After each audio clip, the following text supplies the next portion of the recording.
Hestia, the forgotten goddess of Hearth, the first and the last. In the grand tales of Greek mythology, we hear of Zeus's lightning, Poseidon's storms, and Ares' wars.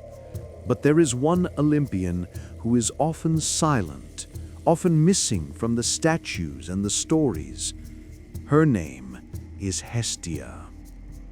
She holds a unique position in the divine family tree.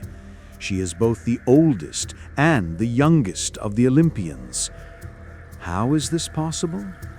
Hestia was the very first child born to the Titans Cronus and Rhea.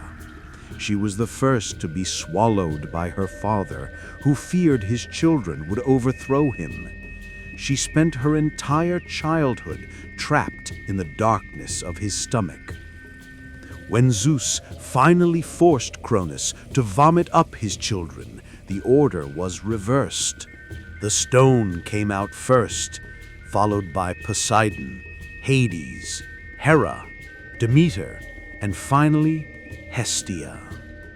Thus, she was the firstborn, but the last to be released into the world. This paradox defined her nature.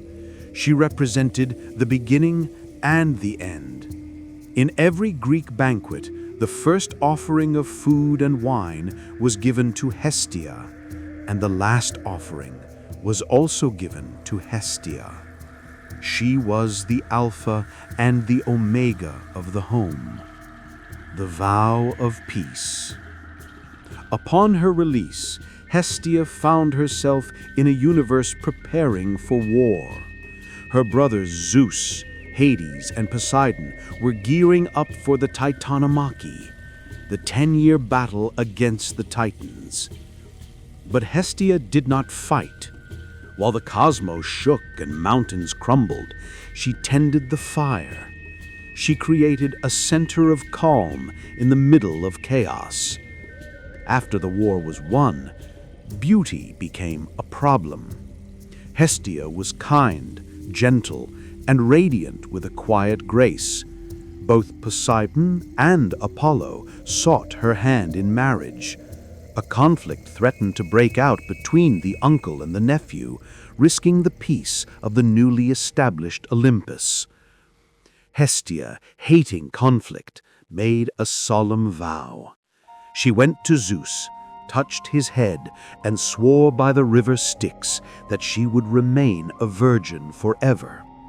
She would belong to no man, so that no man could fight over her. Zeus was relieved.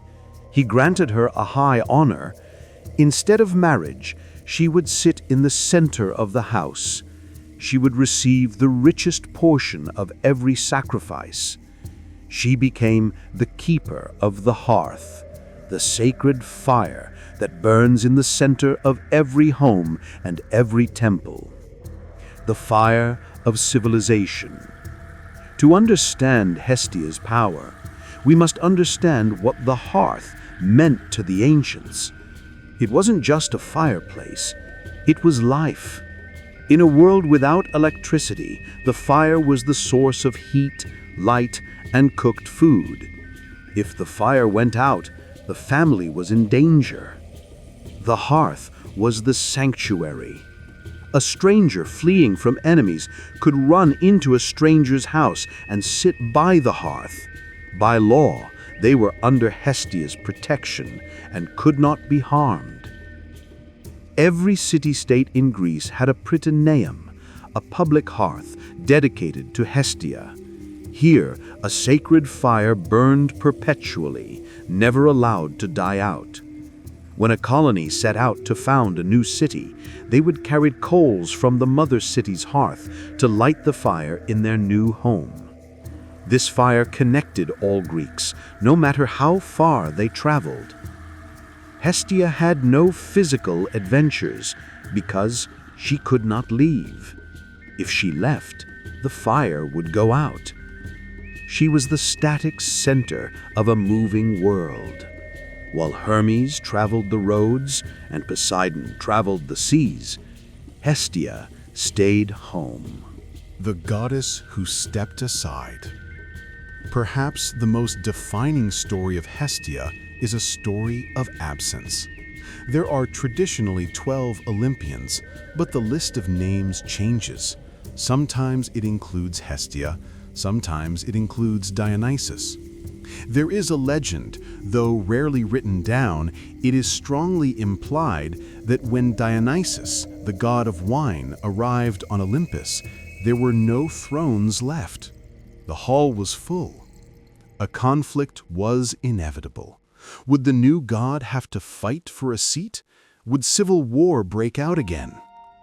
Hestia, seeing the tension, did what no other god would ever do. She stood up.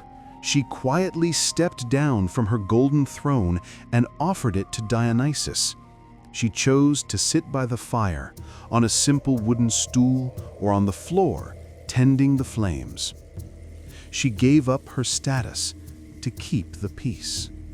This act makes her arguably the most divine of all the gods. While the others were consumed by ego, lust, and pride, Hestia was selfless. She didn't need a throne to be powerful. She knew that without her, the fire would die, the home would freeze, and the gods would have no place to feast.